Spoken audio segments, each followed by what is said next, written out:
guy came in at 9:31 and the register was removed. So he went to the CEO and complained that I was only 1 minute late and they removed the register. So he said, no, you're 31 minutes late. Not 1 minute. That half an hour was a grace period for you. So you didn't even make it to the office during the grace period. So he said, you're 31 minutes late. And he was marked absent for that day. Right? So some of the CEOs, it might sound like very cruel and very strict, but that is the way you instill the discipline about time. It's so very important. So going back to that example, now that you guys got a hang of it, that you missed it by 24 hours, right? Let's say you were supposed to go in for your friend's birthday cake cutting. You missed it. How much did you miss it by? 1 year, right? Till next year, you are not going to be there. And it gets worse. And it's a sad one. Let's say you have to attend a funeral of somebody. And you don't make it. What happens? Yeah, you won't get a chance again. Correct, till you die. And that will eat you up all your life. So that is the importance of time. That is how much importance you have to give time, because every minute counts. Each one of us has only 24 hours. Nobody has 1 minute more or even 1 microsecond more. Nobody has 1 microsecond less. What you make out of those 24 hours is left to you. Right? Anyway, so very quickly, I think we are still waiting. That was just a 10-minute conversation about being on time.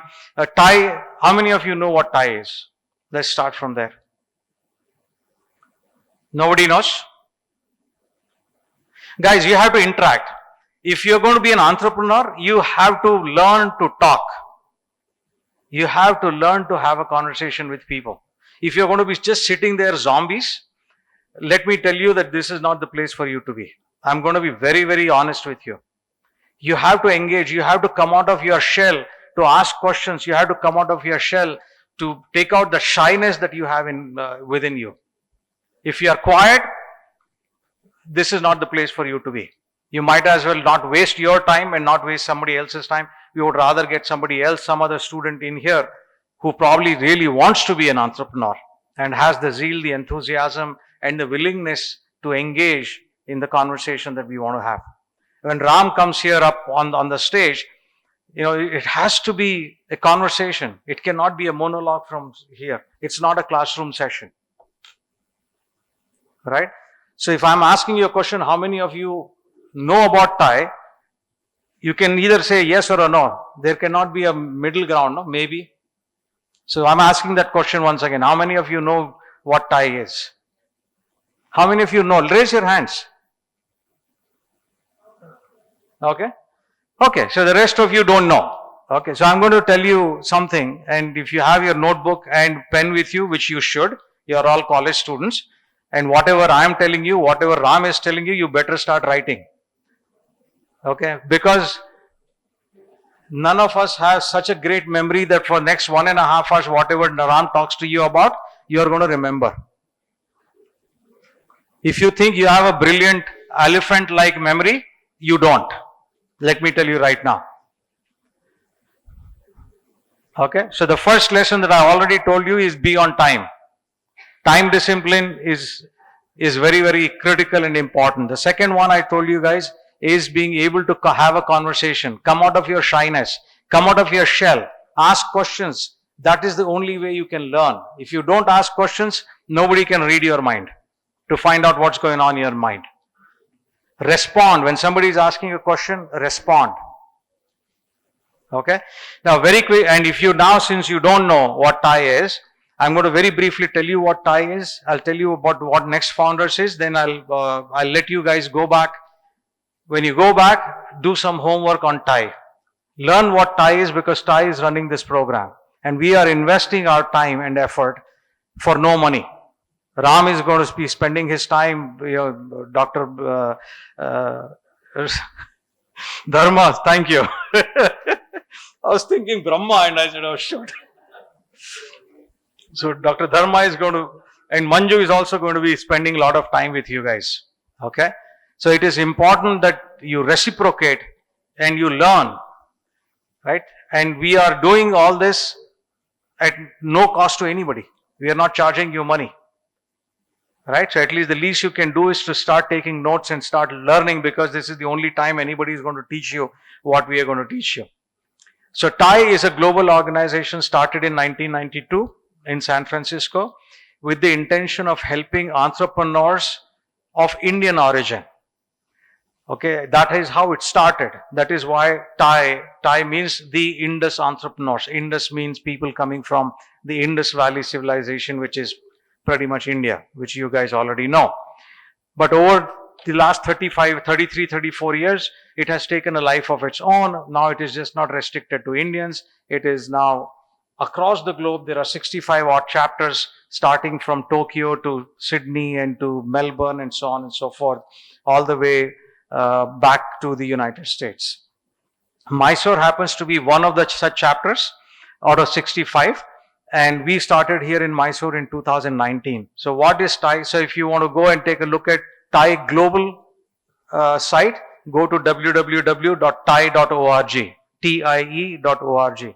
If you want to look at TiE Mysuru specific site, you can take a look at www.tie.mysuru.org, TIEMYSURU.org.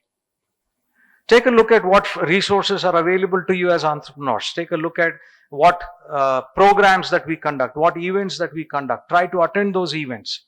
There is a lot of education that we provide people, young entrepreneurs. Right? So the mission of TiE Global and TiE Mysuru is to foster entrepreneurship, to encourage entrepreneurship, to encourage people to come out of their fear of failure, come out of fear of the unknown, and come back and say, I don't know this, I need to learn, and where do I go? You go to TiE. You have a fear of failure. Where do you go? You go to TiE, because we got experienced business leaders and entrepreneurs as our members who are willing to help you for free. They are called mentors.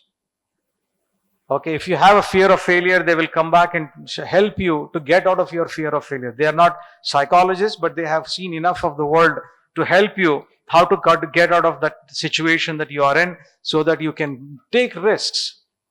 Being an entrepreneur is about taking risks. Right? So that is what TiE does, and we are very proud that TiE is the only chapter in the world today out of 65 that has introduced what we call NeXt Founders. The idea behind NeXt Founders is to catch people of your age, people who are in second year of engineering right now, entering second year, and handhold them all the way through how to become an entrepreneur. Successful entrepreneur or not a successful entrepreneur is beside the point. How do we impart and give you enough education, enough material, enough resources to be an entrepreneur is the first step.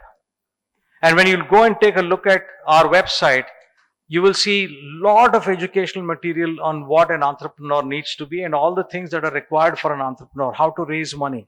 What does marketing mean? How do you do marketing? What is a go-to-market strategy? And all these phrases and words are going to be very foreign to you today. But during the course of these 2 years, it will become ingrained and part of your life very quickly.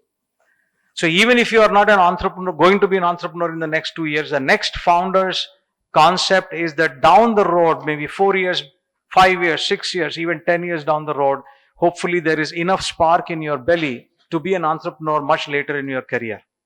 So what we hope to achieve through this NeXt Founders program over the next 2 years, where we plan to conduct a class like this every 2 weeks, something like that. We are going to come up with a calendar very soon, 2 to 3 weeks or 4 weeks, where different topics will be covered which are relevant for an entrepreneur. So today, for example, Ram is going to talk about what it takes to be an entrepreneur. Right? Call it as fundamentals of entrepreneurship, call it as ABCs of entrepreneurship. Right? So differences between, let's say, what is a business versus a startup. What is the difference between the two? So those are some of the things that, and what it means to be running on your own versus, why do you need to raise funds?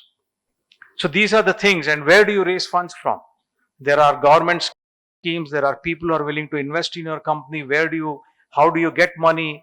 What is that? How do you build up your tempo to be raising money and so on. So this is what we plan to help you with, and many of these resources are already mentioned on our website. Right, so I encourage you. So that's probably the first assignment. And when we come back next time, I want you guys, we will ask you some of the questions about our TiE history, TiE website as well, both TiEMysuru.org and TiE.org. That will probably be your first assignment, to go back and take a look at those websites, gather as much information as possible, and learn from it and see, and come back with questions. If you don't ask a question, you will not get an answer. Right? You will get an answer only when you ask a question. Right? Right, fair enough. So I will hand over to now Dr. Dharma, Ram, Manju, or anybody else if they want to. And I have to leave as well. So Ram, the stage is yours. Thank you. Thank you. Thank you. Bhaskar was talking about being late, right? So I worked quite a bit outside the country also. I worked for about 15 years in other countries. And then I moved back to India some time ago. And I had the good fortune to invite a few Americans to come to India on work.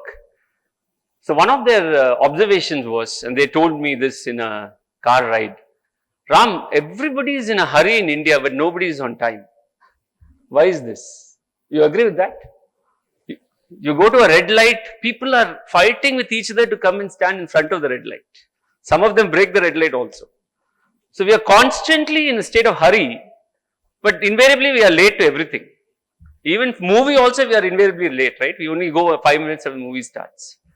So we'll have to start rethinking what really, why are we in this hurried state, but we are still not on time? If you think deeply, there'll be some very interesting answers to it. Maybe the next time we all meet, I would like some feedback from you. Why are we always hurry? We are not lazy actually, right? We are in an excited state always, but we don't seem to be sticking to, things. As a kid myself, I would always submit as the last person. Even the answer paper after exam, no, I'll take 3 more minutes. I don't know what I wrote for that extra 3 minutes after 2.5 hours. But anyway, it's worth. So why are we here today, right? How many of you have been in TiE meetings before? Just raise your hands. Oh, many of you. Okay. Yeah, almost 90% of you have been in TiE meetings. Super. Okay. My question to you is, you're all a select bunch of students, right? You've been chosen for a purpose, right? Can one of you just articulate to me, 2 of you, why have you been chosen for this? What is the purpose of your college choosing you to be amongst this elite group of 150, 200 people? Any of you, ma'am? You? Or you? Okay. Because we have chosen that we want to be the next founder. Oh, super. Because you want to be the next founder. Does anybody here not want to be a next founder and you still are here? There's nothing wrong if you say so. Is there anybody here who doesn't want to be a founder? You actually want to pick up a job with the company after that? Very clear? Nobody here? Really here?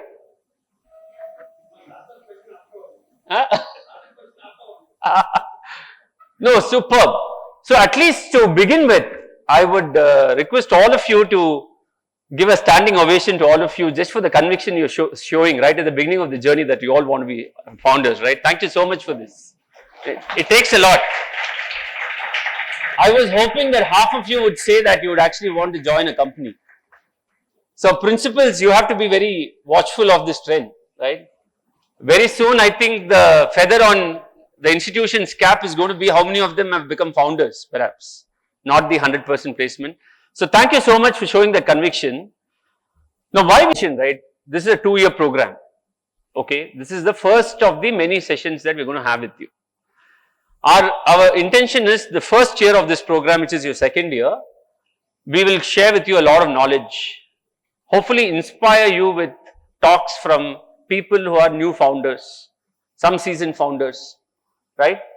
And then eventually have you put in groups, etc., so that you can start solving some genuine problems that the world is facing. And then the next year is all going to be about perfecting your solution. That is the intent of the program, right? Now the question is, how many of you really feel that you have a problem in your mind that's been bothering you for a while, but you don't really know how to solve it?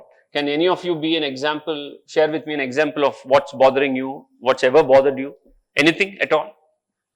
For blind people, we have something like canes and all, which covers only down or ground part. Correct. Like we don't have anything covering the 360 view of. Super. That's right. Great. Sir, around 1 year. Okay. Then what have you done about it? Sir, I've done a working prototype of it. Oh, already is it? Yes, sir. Superb. I think I should be sitting there, you should be here. No, sir. No, sir. Superb. What's your name? Ruchita. Ruchita. Very good, right? So, see, Ruchita has some problem in her mind, and thankfully she has thought through it, and she believes that there are some solutions possible. So, she's built something called a prototype, right? Now, some of you may have encountered a few problems that probably bothered you for a little while, and then because you didn't know how to solve it, it just went away from your mind. Tomorrow, if you face a new problem, you will again start thinking, hey, why don't we solve this? But the challenge is, not all of us are equipped to think in a structured way towards a problem, right? We sometimes use our gut feel to say this is the way to solve it, etc. And we don't know whether it's a correct way to solve it, right? So what do you think are the 3 essential pillars to actually becoming a founder? So suppose you have a problem that you want to solve, right? What are the 3 essential pillars that you think will be the foundational stones of a startup company that you want to create? Any of you? So if you take a college as an example, right? What are the 3 essential foundational stones of a college? That all comes later. Without these 3, a college cannot function. What are those 3 things? Students, management is teachers. Management also is needed. Teachers. What third? Infrastructure. You need some building, labs, etc. Without these things, a college cannot run. Discipline, canteen, all those things are add-ons, right? Similarly, if you want to be a founder or you want to start a company that actually is solving some problem, right? What are the 3 major things needed? Empathy comes later. Sorry, I'm Tamilian, so I use it. Empathy comes later. What is the basic thing you need to form a company? Pardon? Passion. No, passion is fine. If you have, what is the core thing a company does?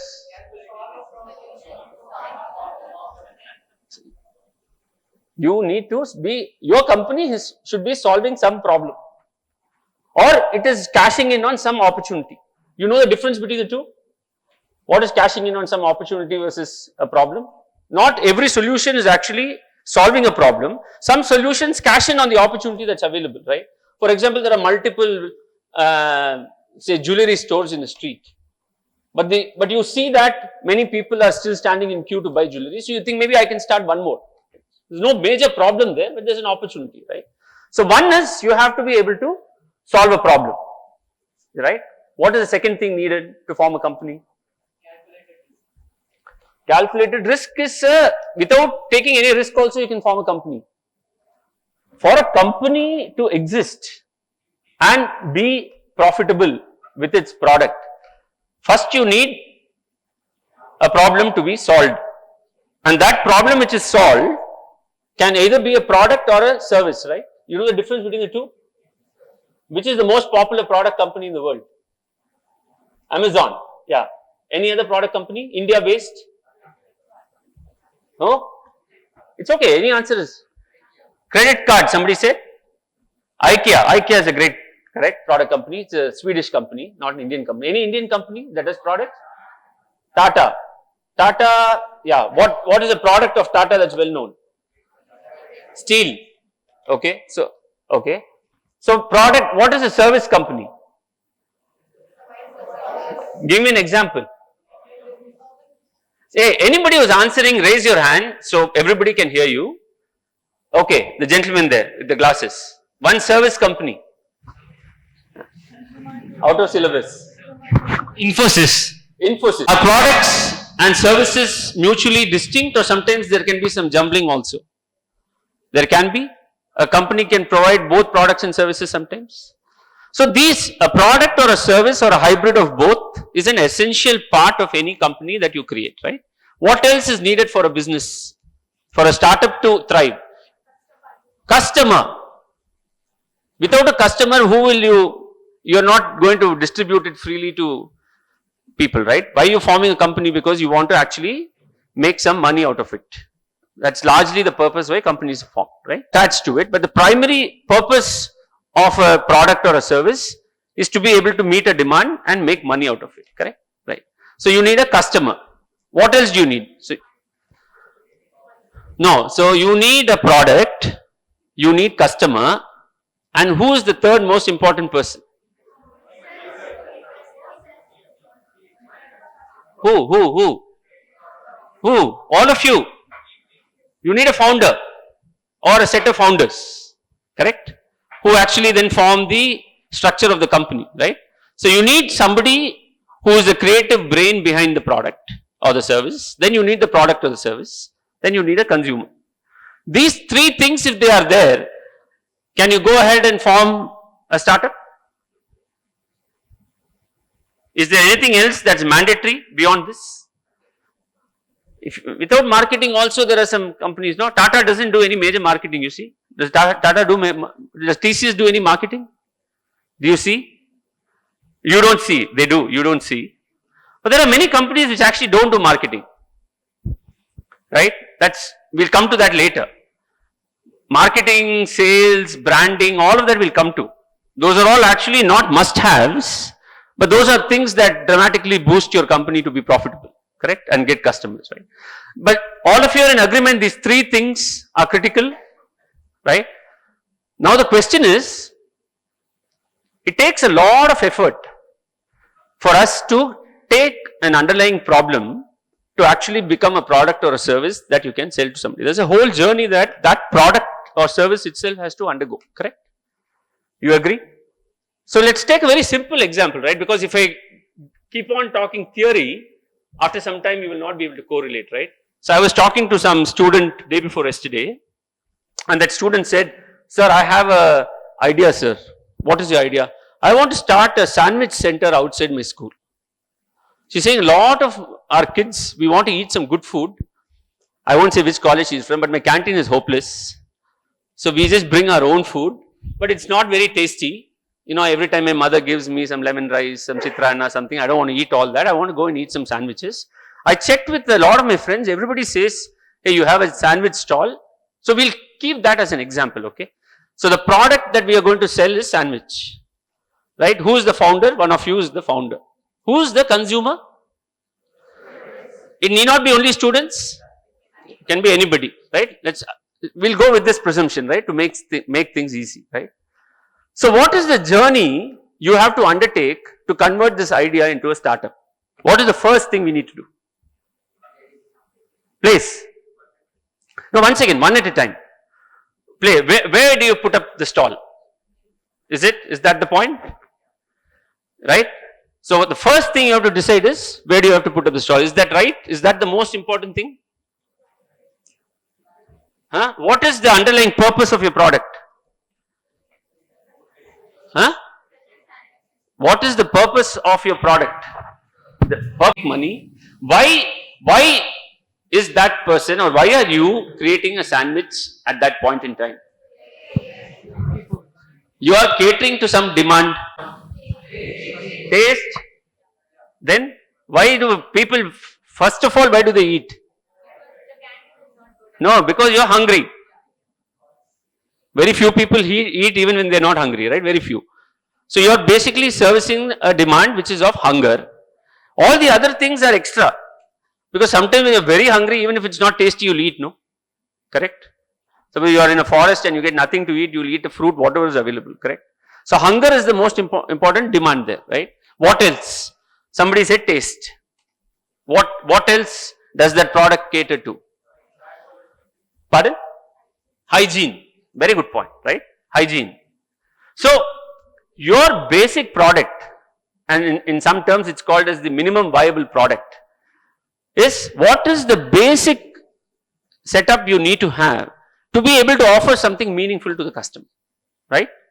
Now, you can have sandwiches which are fully vegetarian, you can have cheese, you can have mayonnaise, you can give some chutney, you can give grilled, toasted, everything you can do. Now, what is truly an MVP is very difficult to decide, right? It depends person to person. Is there a clear definition of what is a minimum product? Yeah, MVP stands for minimum viable product. What is the meaning of that? Minimum means everybody knows what it means. What is viable? Nearest to okay.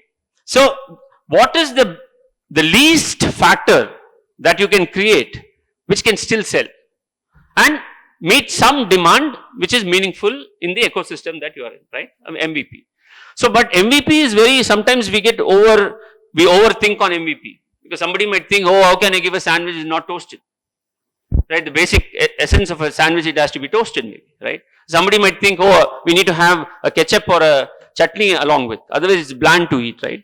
So, to even determine what an MVP is not easy, right? But let's assume for the time being that the basic purpose of your product determines what the MVP is, correct? Now, what is the second thing? Suppose you have a product, the sandwich is the product. What is the next thing that is important for you in order to be able to sell it in the marketplace that you've defined? Price, okay, I agree, price. So at some point we'll come to price, but even before that, how will anybody know they have to come to your sandwich stall? Marketing. So okay, suppose you know there's a sandwich stall, ma'am, you're sitting behind the lady in the sari. Suppose you want to tell your friend, there's a sandwich stall outside. Okay, suppose there are two sandwich stalls. Which one will you tell that she should go to? The one that you have tasted, you liked it. How will you tell her that? Huh? Name of the stall. Name of the stall is very important, right? So the name, why is it important? Because right? So you have to create some brand strategy around whatever product you create. So if you just have a basic sandwich stall, so what is the name that you would likely give to a sandwich stall? Any of you here? Some name?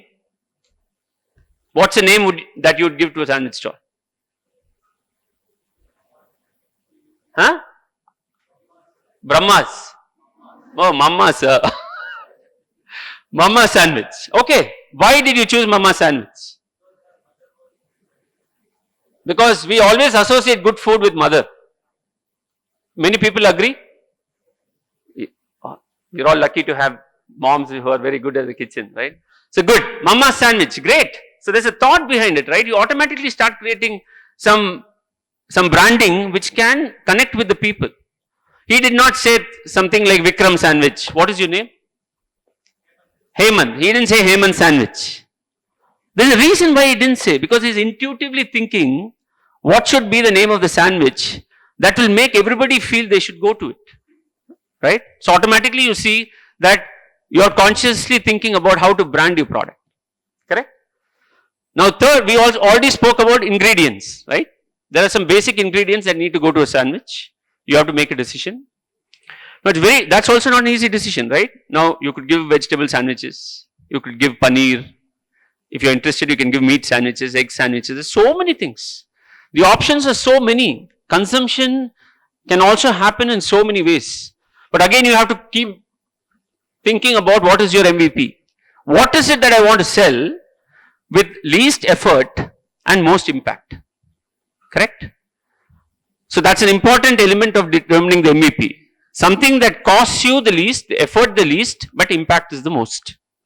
Right? So you have a product, you have a branding ingredient. What do you think? If you just have a bundy outside your college, you think it will easily run? Who will come and stop you from selling sandwiches? Anybody will come and stop you? College may come and stop you. Who else can come and stop you? Municipality come and stop you. Why? Correct. So there are regulations and compliances that we all have to follow, right? It's an essential part of building a product. So any product that you build, there will be a regulatory framework around that product, around cleanliness, around whether it's creating some other traffic nuisance, so many things. If it's a sandwich stall, all of these things have to be taken into account, right? That's an important ingredient, right? Then what is the most important thing? So you have everything ready. You have your product, you have a name, you know what you're making, you have taken approvals. Now the question is, who are your customers? Right? So how do you target your customers? By giving offer. What is the offer? Get your girlfriend, buy one sandwich, one free. Something like that. Sounds interesting, no? How many couples will come, you see? Buy one, get one free. What else? So how do you attract your customer? Combo offers. Right? Monthly packages. If you take 25 sandwiches in a month, then I'll give you some discounts. See, Bhaskar. Right? So, now the question is, do you want to stop by serving only your students, or do you want to serve others also? Why? Because you're anyway outside the college, right? And then you can serve so many. You're all already thinking like very greedy founders. You just want to make quick money. I thought you all wanted to help your friends. Now if you start serving everybody, how will you serve your fellow students? It's tough, no? So during lunchtime only for students, all other time for others. Maybe, I don't know, it may work. But everybody is hungry only during lunchtime, no? So it's not easy. So you have to take a call even who your customers are. Because sometimes you will have to choose who has to be a primary customer based on several factors, right? Then what is the other thing? You have a concept of ease of use, right? Any product has to be easy to use. When it comes to a sandwich, what can it be? It has to be, it can't be all mushy and creamy and all that. You don't want your hands and all to get too dirty, correct? Some of you may want to grab the sandwich and go to a class also. You may have to give them some options to quickly pack the sandwiches, correct? Right? Now tell me, will it be easy if all of you land up at the sandwich center and order a sandwich when you're right there? Will it be easy?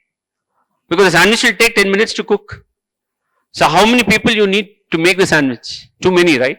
So how could you solve that problem? How do you make sure that people can have a sandwich as soon as they come within 2 minutes? Order in. How do they order in? Through a phone, through an app, through WhatsApp. You need to have some solutions in place, right? So the whole managing the order and the sales and the demand and the supply is a big thing, right? Maybe some of them need delivery in the cafeteria. You never know, right? They don't want to walk 10 minutes outside, go back, etc. It may be raining. So many things are there, right? So when you start thinking about a product, you see how many things come into picture, right? The basic idea of just having a sandwich shop seems very simple.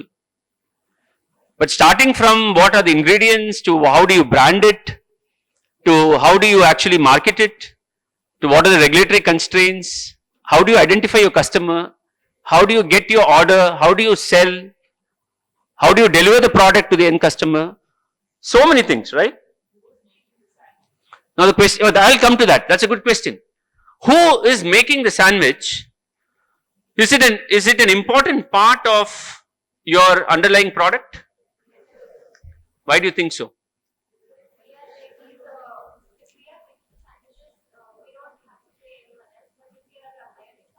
So it can have a cost impact, correct? Ideally, should you be the one-stop shop for the formula of your sandwich or not?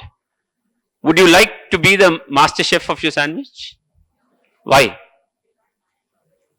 You can't manage? Okay. What happens if you are the guru, you are the chef of the sandwich? What will happen? Other things, correct? You could be there's something called key man risk. If you are the only custodian of your formula, if you don't come one day, then the sandwich shop will shut down, right? So there are many things like this, so we'll come to that later. But there's a question on who makes the sandwich, and we'll come to that later. There are many, even though all these things, see, whatever we are talking about now is conceptual. Finally, there's a whole context called resources. The human resources, money resources, material resources, so many resources are needed for you to be able to make your business real. We'll come to that later, right? Finally, pricing, right? Now, how do you determine what is your pricing? Yeah, people on the right. How do you determine what is the pricing? Target audience. Would you price differently based on whether it's a student or a non-student?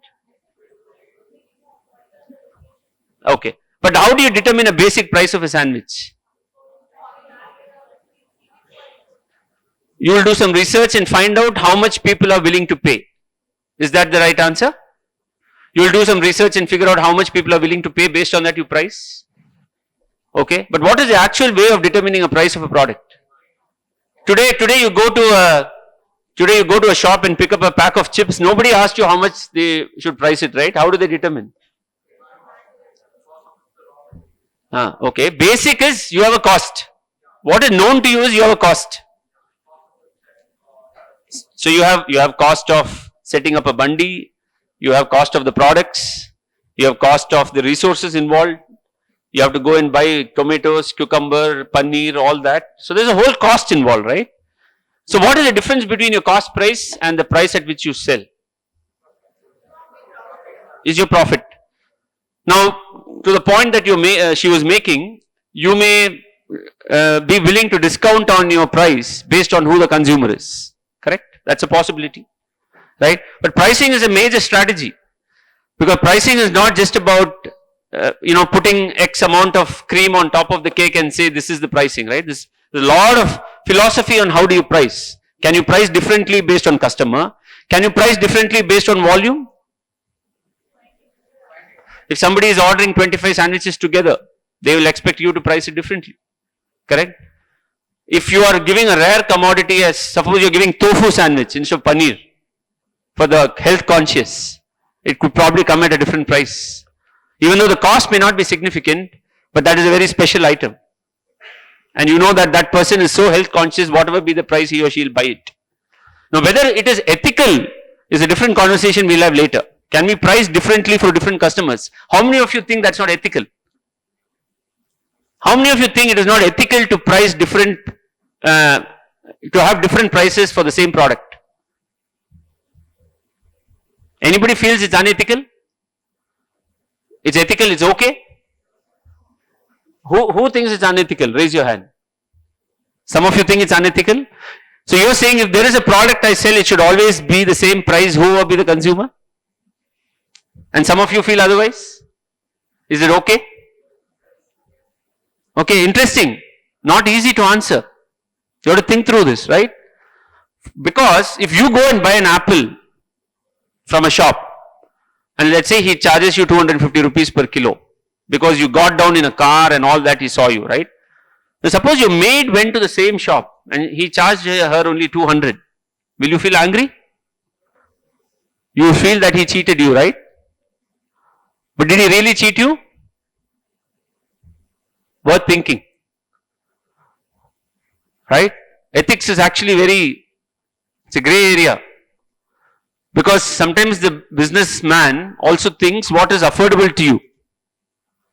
But we will have a different conversation on a different day on ethics itself. What constitutes ethics and what does not. So, finally, the point I'm trying to make is, it takes a phenomenal amount of effort just to convert a small idea into a sellable product. And all of these things will fail when, I didn't talk about one important thing, right? See, we just said we want to create a sandwich, we decided we'll put a bandi outside the store, whatever, these are all the sandwiches, we'll have basic MVP and all that. In all these things, there is one thing that typically most startup founders fail to do, which results in very poor sales. Can any of you guess what it is? Prototyping? Who said that? Yeah. So prototyping, another simple English word for prototyping is validation. Before you get full steam into converting your idea into a product or a service, it's very important for you to validate through a variety of ways that what you are making up in your mind will actually convert into a commercialized product, right? Do you know how to go about doing it? So for example, if who is willing to volunteer as a startup founder of the sandwich shop here? One of you raise your hands. Right? Okay, ma'am, you. Ma'am, so what will you do? Suppose you have this idea, you have all, now you know what it is to create a product, right? How will you determine whether this idea will work? What will you do? That's okay, you can sit down and talk. The taste of the food is more important than the place Okay. or any other things because we have Mailari dosas. Correct. Okay, they have a new building and also the old building. Correct. People still prefer to the old building. Yeah. We don't know that psychological. They have associated the good taste to the old building itself. Okay. Even though they have the new building, they still opt for the old one to get that comfort. Get People that, have an emotional connect to the old yeah, building. emotional connection. Yeah. So I think taste. So coming back to your sandwich. Yes. You have this idea. Okay, your father has said, I'll give you 1 lakh rupees, ma, don't worry. Yeah. You set this up. What will you do to make sure that this idea will actually work? Sir, I'll take the risk. You'll take the risk, huh? Yeah. Father is very rich, I think. Huh? But what if it fails? Sir, It's if okay I to- go yeah. with the negative perspective that it will fail, I will never start. Okay. I will put a positive perspective on my side and I'll try and do it. Will If it I like your conviction and I like your optimism, but will this ensure that your product will sell? No, sir, not necessarily it will work, but Okay. it will teach me something why it did not work so that I can take the lessons from there. And while I do the next thing, I'll be able to not make the same mistakes I did in the past Great. failures. So I'll park your thought for a few moments because I'm going to come to what are the characteristics of a founder. Okay. And what you actually spoke about now is a very important characteristic. But does anybody here have any different answer on how will you check whether this concept will work or not? Half of the amount you invested and keep the half of the amount for your Invest 50,000. Like And keep make up that money even if this fails. She's doing some hedging and all. Okay. No, my question is very simple. What steps will you take to get a reasonable opinion that you should go ahead with this project? Huh? Okay, the gentleman with the sweater, green sweater, tell me. To the random people and ask how the opinion of the food. So you are going to make maybe 5-10 sandwiches one day, Yeah. come and distribute and ask people, hey, how is the taste? Yes, sir. I'm going to planning to give it for 20 rupees, 30 rupees, out just outside the campus, will it work, right? So you'll do some sample, straight away you'll distribute the sample and check. Great, good idea.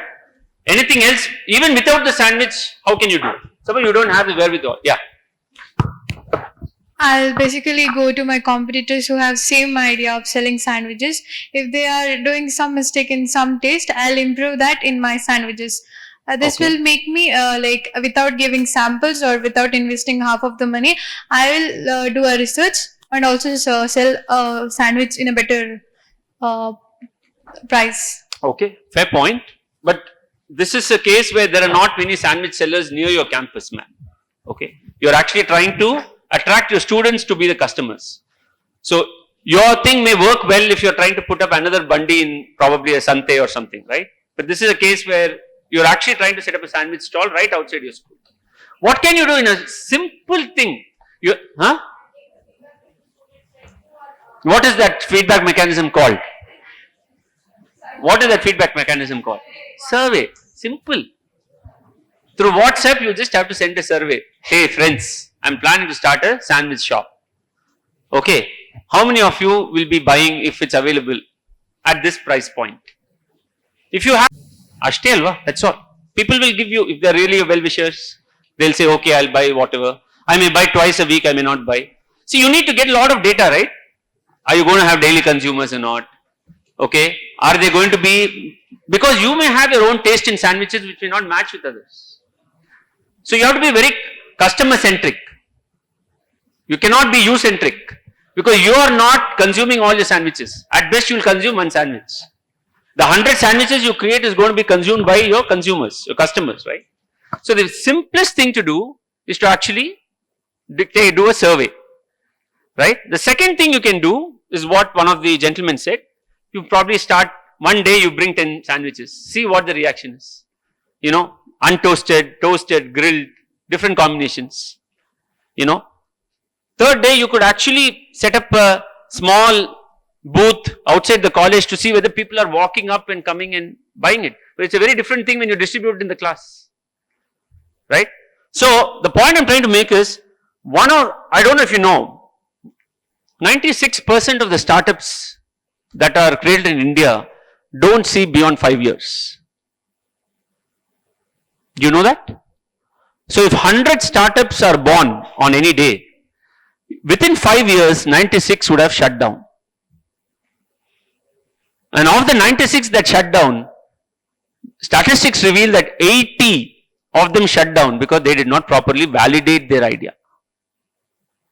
It's a big number. It's a very easy step to do, but we are all in this. You know, it goes back to we are in a hurry. We are never on time. We are in a hurry to release our product. It's a mindset for us. If you look at Germans, they'll never do that. I don't know how many of you are exposed to Germans. They will plan, design, plan, so many things. They'll keep on doing. Production will come much later. By the time production comes, everybody would have known of the sandwich actually in Germany. So that's how they do. So we just rush. We just feel that we have a great idea. We don't do enough validation. We don't do enough surveys. We don't do enough primary, secondary research. There are many tools available for you to be able to find out if your concept is commercializable. See, at the end of the day, your product has to be bought for some money which is profitable for you. And it has to be sustainable buying. It cannot be a one-time buy. People have to go on buying your product. So the most important ingredient that I didn't cover, which will come eventually as we start doing this program, is how do you validate your concept and idea and make sure that it has the ingredients to actually scale up and commercialize. Okay. So now we have covered a lot about the life cycle of the product, right? So from the start, you know how to create, you find the customers, you start selling, then you get some feedback from the customers. There's a whole customer relationship management we'll come to later. I'm not even coming to that, right? We'll probably slightly shift the focus, right? Now the question is, how many of you are willing to go through this entire end-to-end process for your idea? Just raise your hands. How many of you are willing, now that you know this is the long journey you have to undertake, how many of you are still willing to undertake this? Many of you? Super. So you're not finding this very difficult. It sounds exciting, right? Now, what are the characteristics that you need to have in order for you to undergo this journey? Wait, patience. Okay, super. How many of you think you have patience? Huh? Very rare commodity, no, these days? Why are we not so patient? Instant gratification. Correct. We know all the terms. We're just not able to solve the problem. No, good. It's a lot of self-realization, right? We need to be patient.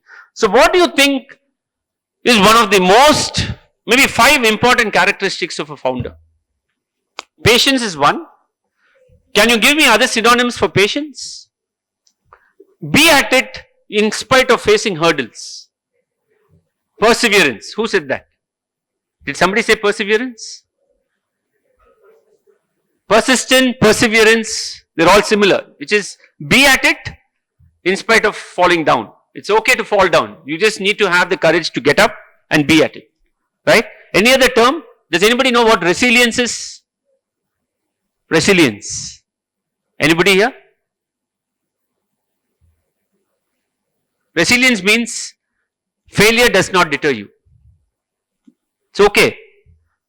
You take success and failure on similar terms. It doesn't bog you down. It's a very important characteristic of a startup founder, I'm telling you. Because it's not necessarily true that in spite of doing validation, in spite of doing everything, you'll be successful.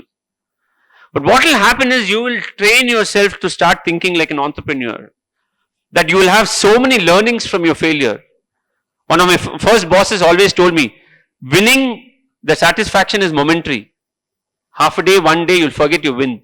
When you lose, it'll keep you sleepless for days and weeks and months together because you're constantly thinking why you lost. So a lot of learnings in life come when you actually don't do well. When you keep on doing well, you don't think much. You're always floating because the victory keeps you afloat, right? So the point I'm trying to make is Patience, perseverance, resilience is probably the most important thing for an entrepreneur or startup founder, right? Paycheck is not going to come to you every month. You have to earn your bread every day. When you stand in front of a customer, the customer will abuse you. Very possible. Whatever be your product, there will be some irate customers who may not like your product on that particular day, who may not like your service. There are many aspects of your products and service that you may not be able to guarantee perfection on every time. Some days, one day your sandwich may go bad because the bread over toasted. You know, you may not, some things you may not be in control. But the point I'm trying to make is patience, perseverance, and resilience are very, very important characteristics. Some of you may not have it, but you can build it. It's not unbuildable, right? Second, so this is more on the emotional side. But as a core competence, what do you think all of you need to possess? The one basic core competence. Mindset of what? If you want to be a serial entrepreneur in life, you know what is serial entrepreneur, right? You start a company, you run it for some time. Tata maybe likes your company, they want to buy it. They say, you know what, I'm going to take over your company, I'll pay you money for it. Then what do? You just can't go and sit in a beach, right? You will say, let me start a new company. So for an entrepreneur, what is the most important thing? The ability to see what? Opportunities in problems. Every problem that you encounter, you'll have to see whether there's an opportunity to solve it, not only for that purpose, but actually solve it for a larger purpose. Right? For example, somebody I was talking to last week said, for example, let's take the sandwich example itself, right? So your problem is you're not getting good food, you don't like the food you bring from home, your cafeteria is not good, right? It's a problem. You can keep cribbing about it to your friend, do nothing about it and eat the same lemon rice every day.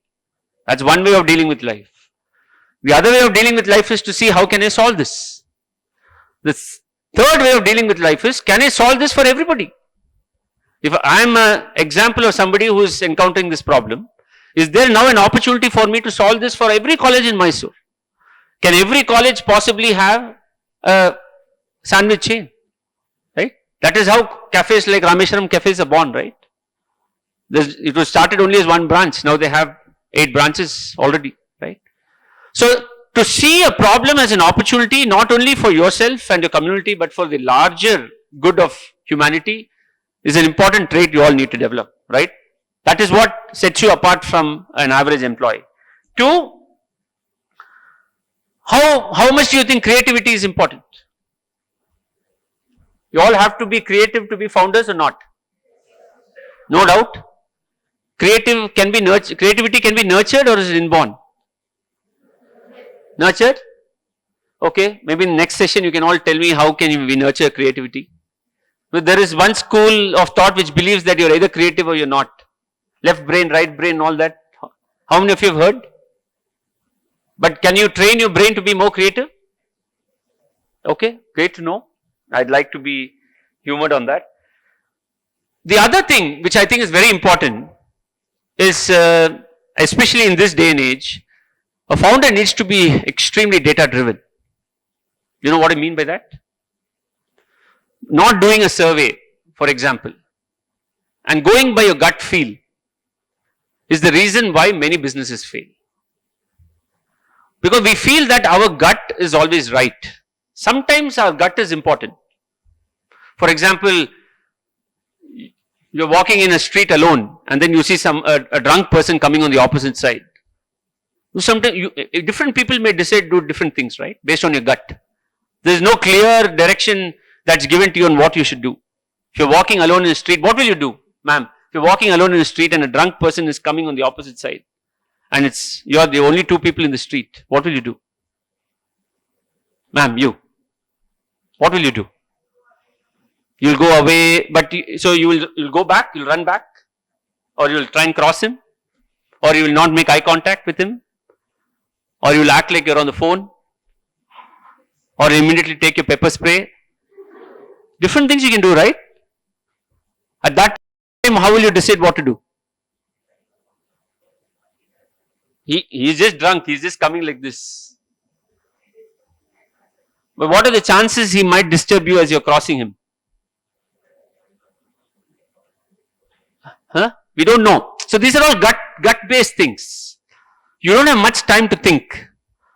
Company is not like that. You cannot run a company on gut. You cannot form a company on gut. You cannot decide a marketing strategy on gut. It all has to be highly data driven. You have to seek data, you have to derive information from the data. Unless you do that, there's a very great chance that you will fail. I'm not saying that gut never works at all, but gut works only sometimes, especially on things which have long standing impact. Right? What is the most important attribute of the product or the service that you create?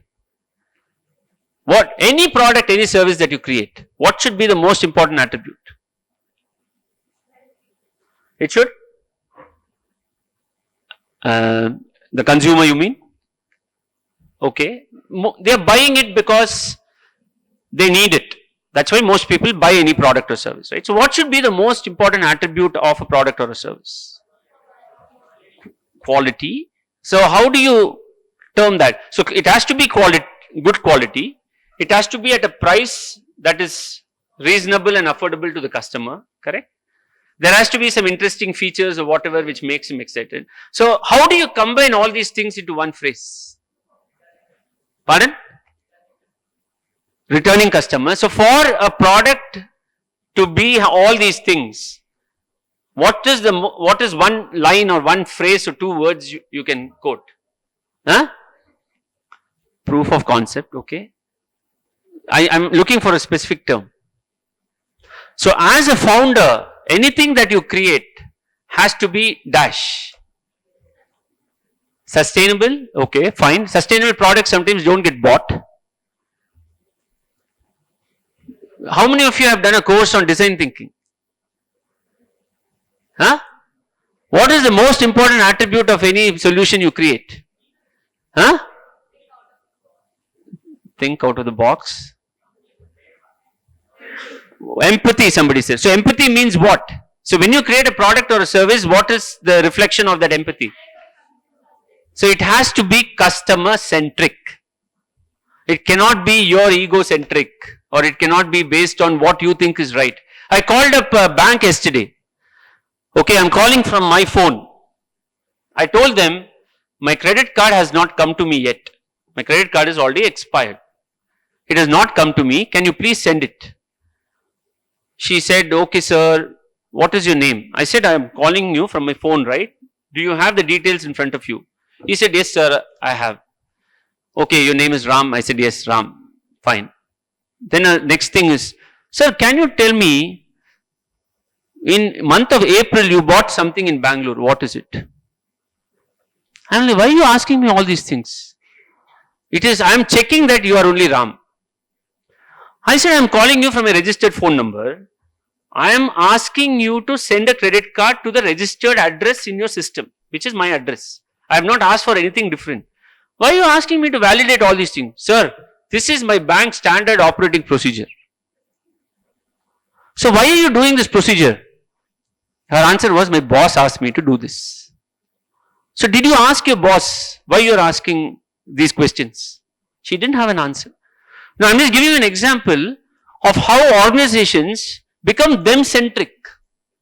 They have their own procedure. They don't bother about, see how irritating, how, will any of you remember 4 months ago what transaction you did in Bangalore? You won't remember at all. She's saying, sir, you open the system, you check the statement and tell me.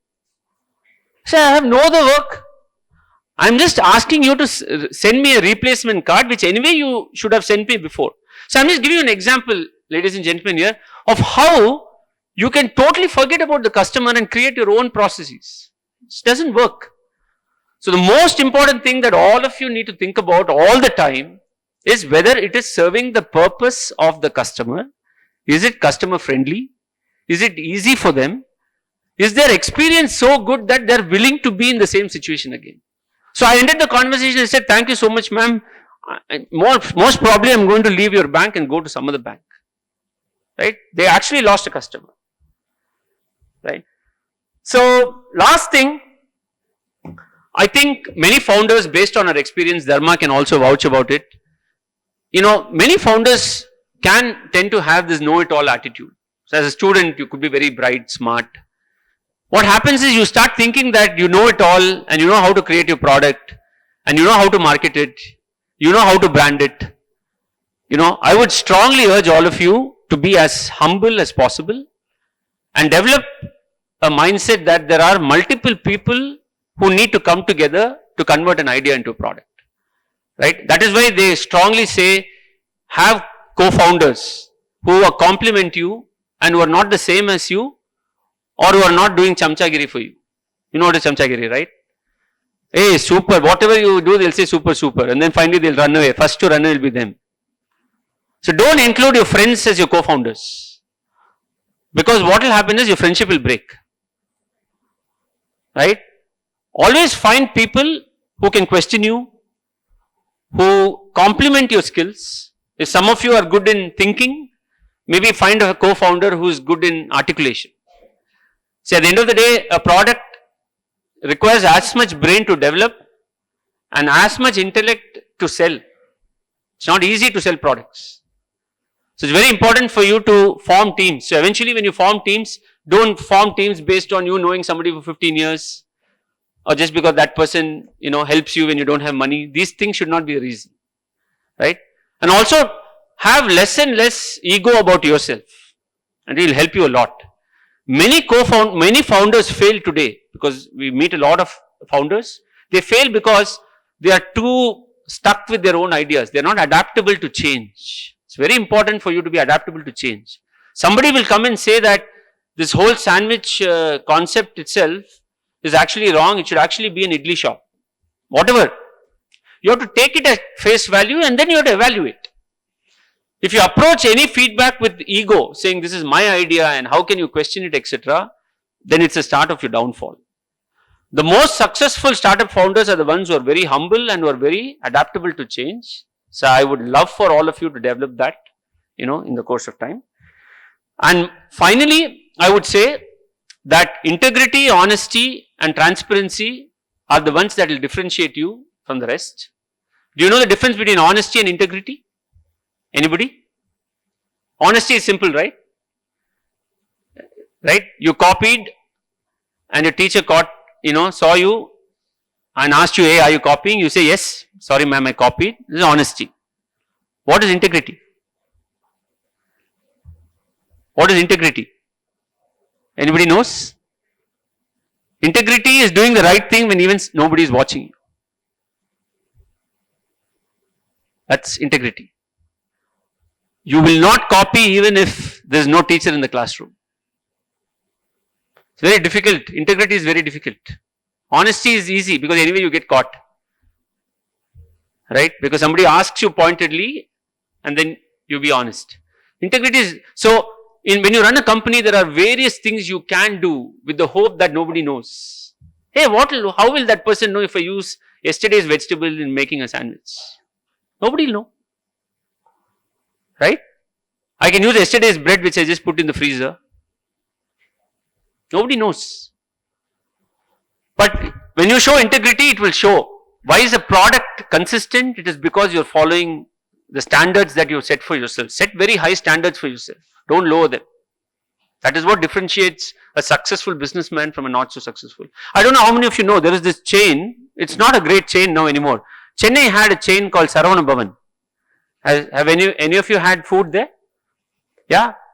So it is known for only one thing, because the owner's son is my classmate from college. So I asked him, why does he not have loyalty programs for customers? He said only one thing, for me my loyalty is only to the food I make. I will make it the same taste, the same way every time. And the customer knows that when he walks into a restaurant and has idli or coffee in Saravana Bhavan, it will taste the same irrespective of which country, which city it is. He had so much confidence on his process. He said, I don't care about my customer because I know the customer will come when I deliver a great product. So they had great ethos, but unfortunately they wound up due to other reasons. But the point again I am saying is, Saravana Bhavan is a classic example of a company which had great process, but they lacked ethics. How did they lack ethic? They started branches internationally. Okay?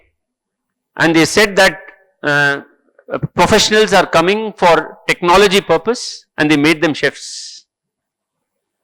So they got caught in this whole ethical, quicksand of bringing somebody on a H1B visa into US and using them as chefs, which you're not supposed to do. So it's a classic case study of a company which was very strong on process but very weak on ethics. Right? So I want to leave you with that message saying, never ever compromise on integrity and ethics, because that is what will truly differentiate you as a long-term entrepreneur.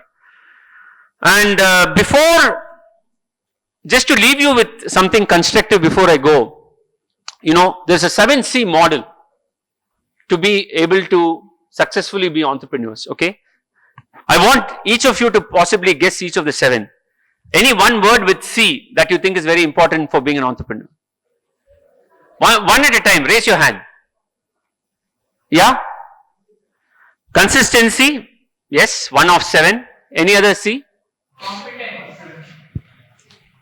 Confidence is 1.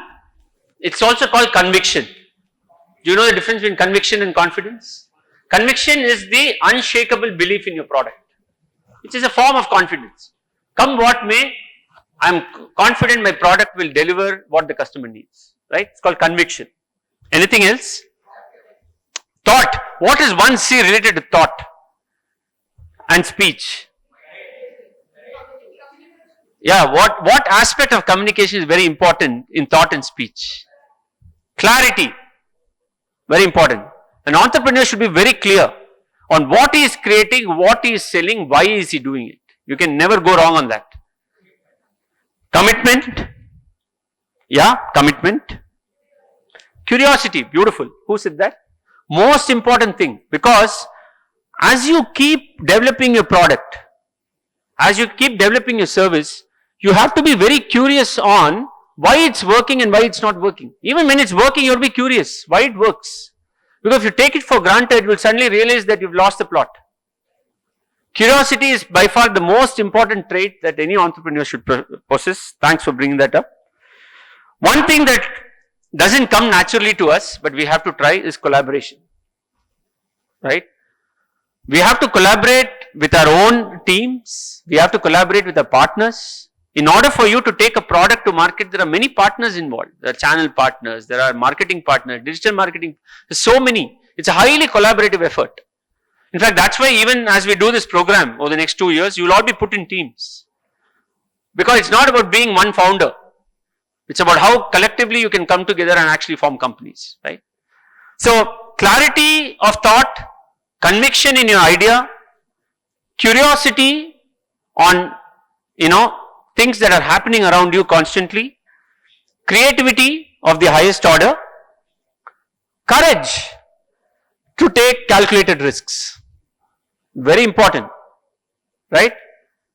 Unless you take a risk, there's a very good chance that you will just be the average Joe. You know who an average Joe is, right? It's okay, you're also there. The most successful businesses I have seen are the ones that have taken the courage to take some risks, right? Collaboration, and finally consistent. Consistency is a very important thing, right? Which is, I think Bhaskar was talking about it, right? You have to show up every day. There will be good days, bad days, ugly days, angry days, doesn't matter. If you're a startup founder, you have to show up every day and you have to show up on time, right?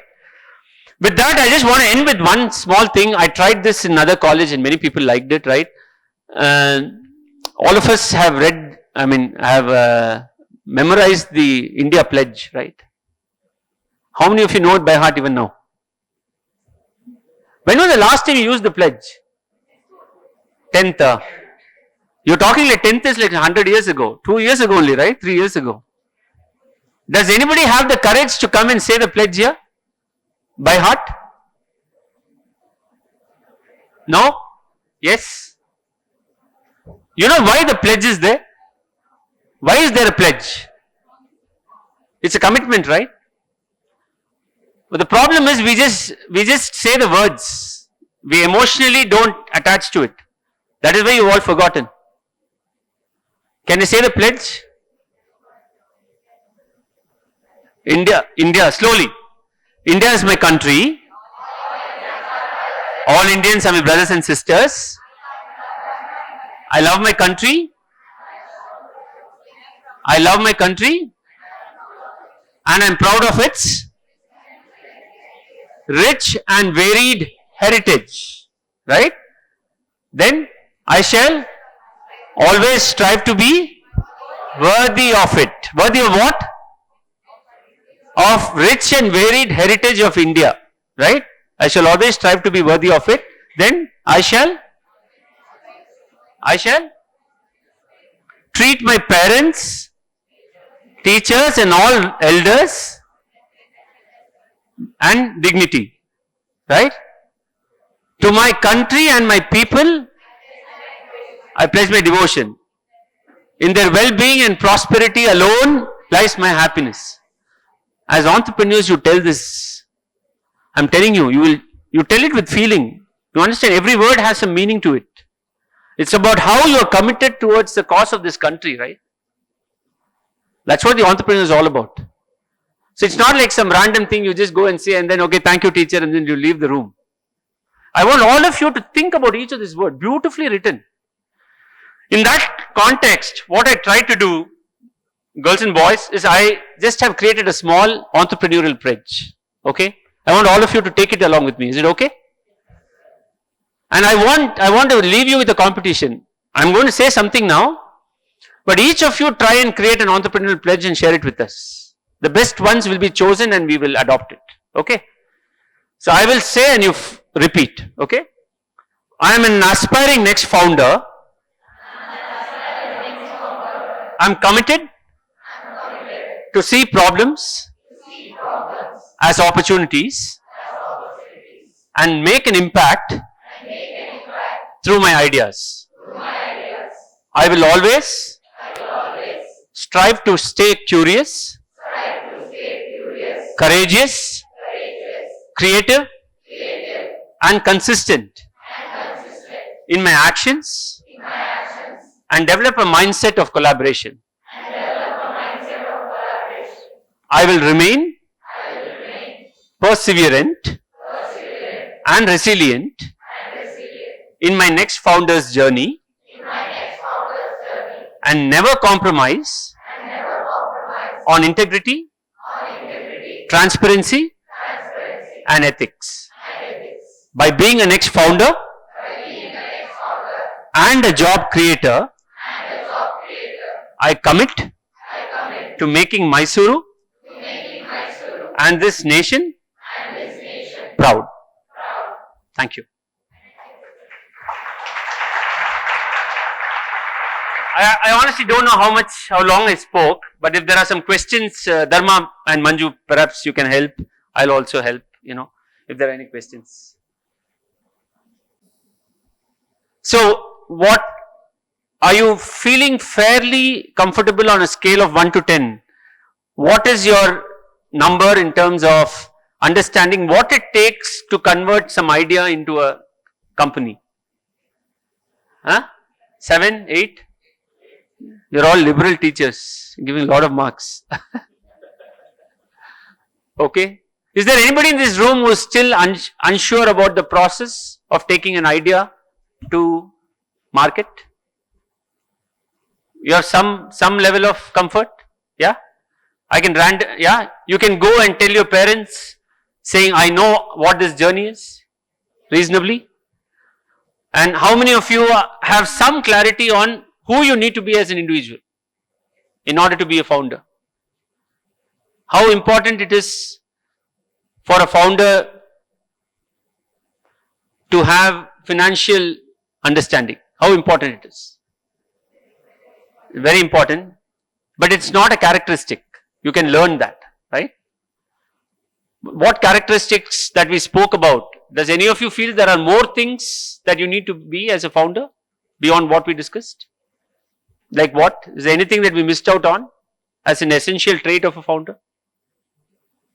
Anything that you can think of?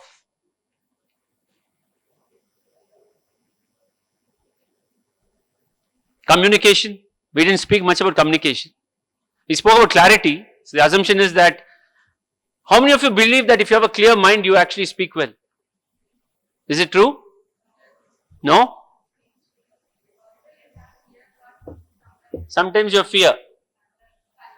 Do you think the fear comes even if you have clarity? Huh? When clarity is there, does fear come? It doesn't come actually. Stage fear is always a reflection of being unprepared actually. You're not sure how it will go. My hands are sweating. I also have fear. All of us have. But we have to try and be more and more clear in our minds. Once you develop the trait of being clear in your mind, then communication gets better. Okay, any questions? Nothing at all? How many of you are thinking of dropping out of the program? You can be honest, it's okay, nothing. Are all of you keen to actually be a startup founder? Really?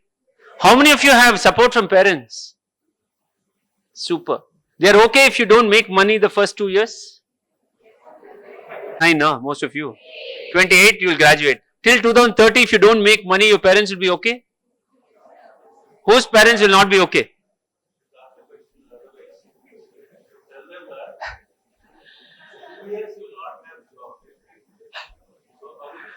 Yeah. No, so Manju is asking a question. Manju is my colleague in TiE. He is asking a question. If you don't make money for the first 2 years, how do you hope to sustain yourself and your company? How? One rich father may support only one kid. What about the others? Huh? So what are we trying to do in NeXt Founders? We are working with you, you're all in second year, right? We are actually trying to help you come up with a full-fledged product by the time you finish your third year.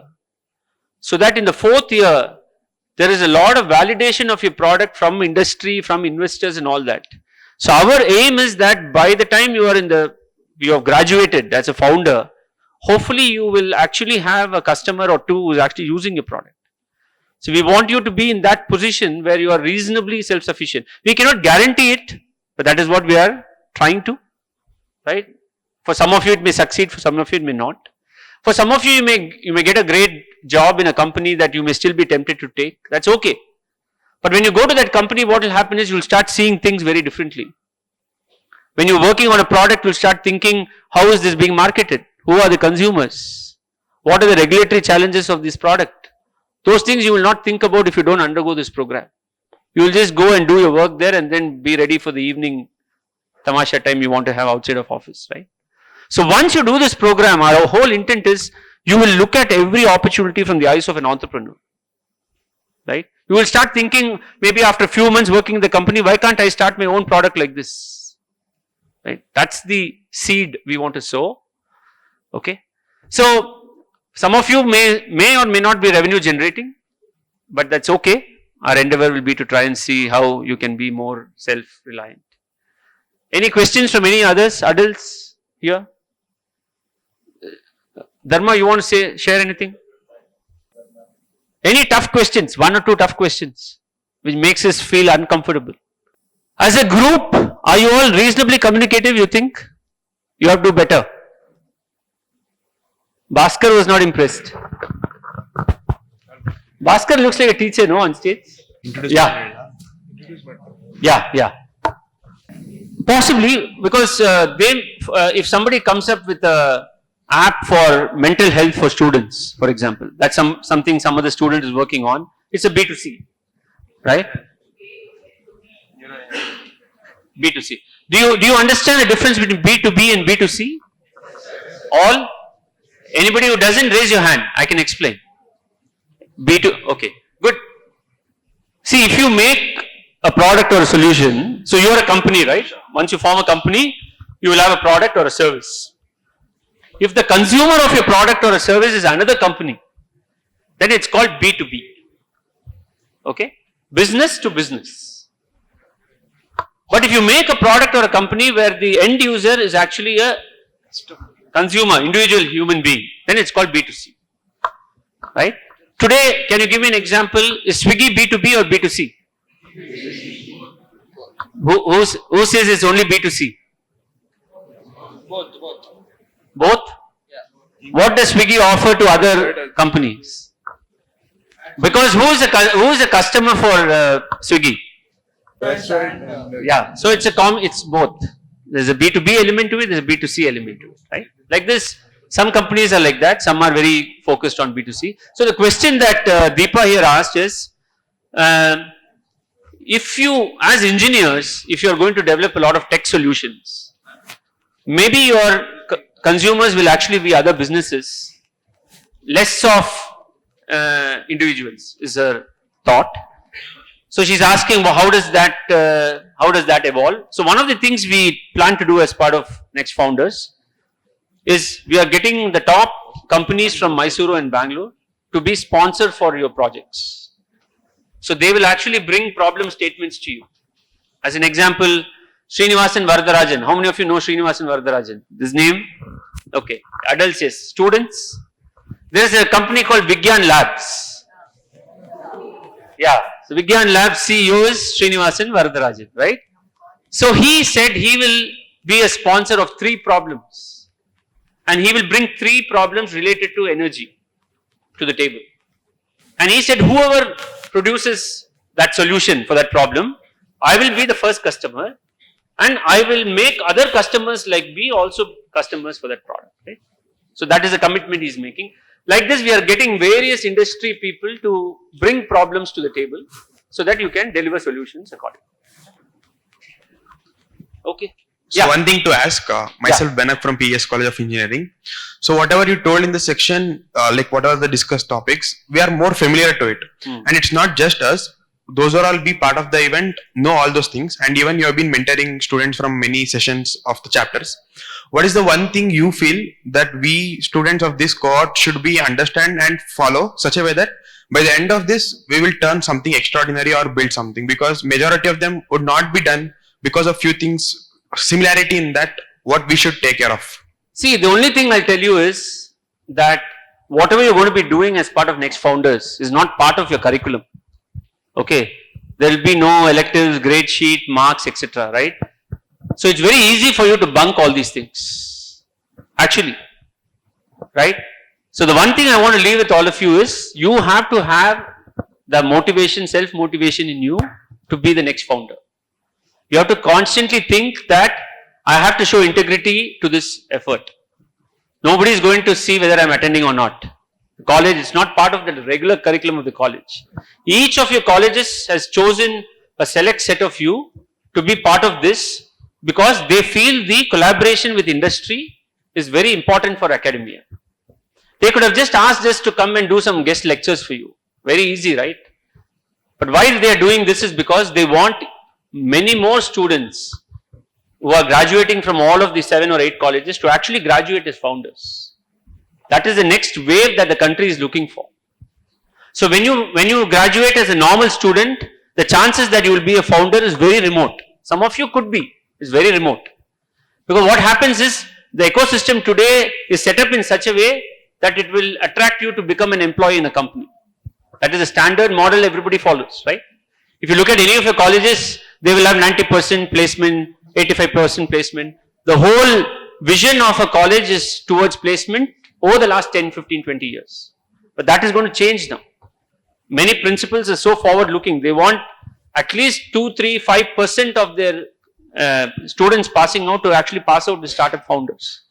And what you will also find interestingly is many of your colleges also have an incubation center.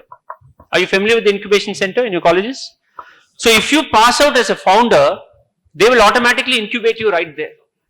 So there is a great opportunity. So that is why if you see you're starting as a fresher, you will end up being a founder in the incubation center of the same college. So you're going to create a lot of aspirations for the people coming next. The second thing is many of you, if you graduate as founders, we will do our best to make sure that you flourish in this ecosystem in Mysuru. So even if 25 of you, let's say you are 2000 people who are graduating in a year, if 20 of you graduate as a founders out of 2000, you actually have the ability to employ the remaining 1800. That is the power of entrepreneurship. right? Today there is massive brain drain which is happening from Mysuru, right? 90% of the students who graduate from Mysuru either go away to another city seeking a new job, or they get married and then they don't do justice to whatever education they have undergone. Many people who get married in and around Mysuru, for example, girls, young girls, because of family constraints, etc., you could be much more useful to the ecosystem if you were part of an entrepreneurial setup. If you could run your own small business, you don't have to leave the city. You could still be, you could actually give jobs to your friends. So it can completely change the dimension of the city itself. So my answer to you is, even though there is no strict enforcement of many things in NeXt Founders, because it's not part of the curriculum, don't take it easy. Put everything possible, because we are going to invest a lot in making sure that you are able to graduate as a founder. Right? So just all you have to do is be open to taking guidance and help and graduating as a founder. Okay. Anything else? Yeah. Good afternoon, everyone. I'm Kushal from Vidyavadaka College. Sir, my one question to you is, how do we learn to trust people in this business? Because it's not always a thing that people who want to collaborate with us will leave us for the better of it. So how do we trust people? So when you say trust people, trust, you're talking about your fellow students who might partner with you for a solution? No, sir. Like when we get into the business. Oh, in the business, how do you trust people? Yes, sir. See, in this world, especially in the world that we are living in, nobody is blindly trustable. Kushal, right? You say your name is Kushal? Yes, sir. So you have to cover your bases all the time. As an example, what I mean is, if you go to a new city, as an example, right? And then let's say the taxi service in that city is not Uber and Ola, you have to take a private taxi. And he says that, I'll drop you. How do you know he's taking you in the correct direction? And he's actually taking you to destination? How do you know? Cannot be sure. So what do? Blind trust. Do you blindly trust and just sit? Is there anything you can do? I mean, we can prepare in the car for emergency services. You can on the GPS. Yeah. Yes, you have to on the GPS. Yes, sir. Right? So that you know at least you are going in that direction only. Right? Because you have the source and the destination, right? So I'm just taking that as an example. You can trust to one level. You don't have to be a pessimist in life and hope everybody is there to make life miserable for you. We don't have to develop that mentality. But totally blindly trusting somebody in any walks of life, and I would even go to the extent saying you should not trust anybody in life, even in personal relationship, right? When I say don't trust, it doesn't mean distrust them or something or doubt them. But you need to have your own antennas to make sure that you're not taken for a ride. So in business also there are various means like that. What I'm saying is, if somebody says we can collaborate, do these things, you have to do a credibility check of that person. There's something called a credit score that's available for every human being in India. Do you know that? Yes, sir. So you have to, for every company has a credit score. You have to check that. You can go now to ChatGPT and find out, are there any lawsuits on the person that you're working with? Okay? Is he involved in criminal activities? No, today Perplexity gives a lot of information. Right? So there are certain things that you cannot avoid. That would be my answer. Dharma, I don't know if you have a different answer, or you or Manju. Huh? So trust is important, blind trust is avoidable. So Kushal, long story short, no organization, no institution will trust you blindly. They have means and ways to make sure that there is a validation of whatever you are saying. Similarly, you should also develop something like that. There are enough tools available. Okay, and before we wind up, already Rajni is telling me all of you have to take a bus. See, we are going to have more variety and more depth and more breadth in sessions going forward. Our intent is to try and meet you once every 2 weeks, right? It could be a workshop, it could be a hackathon, it could be so many things that we are planning. So please make sure you are here, and there is some request that has come from your colleges that it's better to do it in the morning than the afternoons because you have some logistical challenges. Please make sure that your friends are not missing out on the opportunity. Right? This will all work well only when all of you are together in this. Right? So please try and take ownership to one person. Each of you take ownership to one person and make sure that one person comes. So that way we'll have a full house. Yeah? Okay. Thank you so much. Have a good day. Thank you all. I would like to thank GSSS for providing the venue to conduct this session. Hopefully it was very informative and encouraging for you all. Thank you TiE members for attending the same.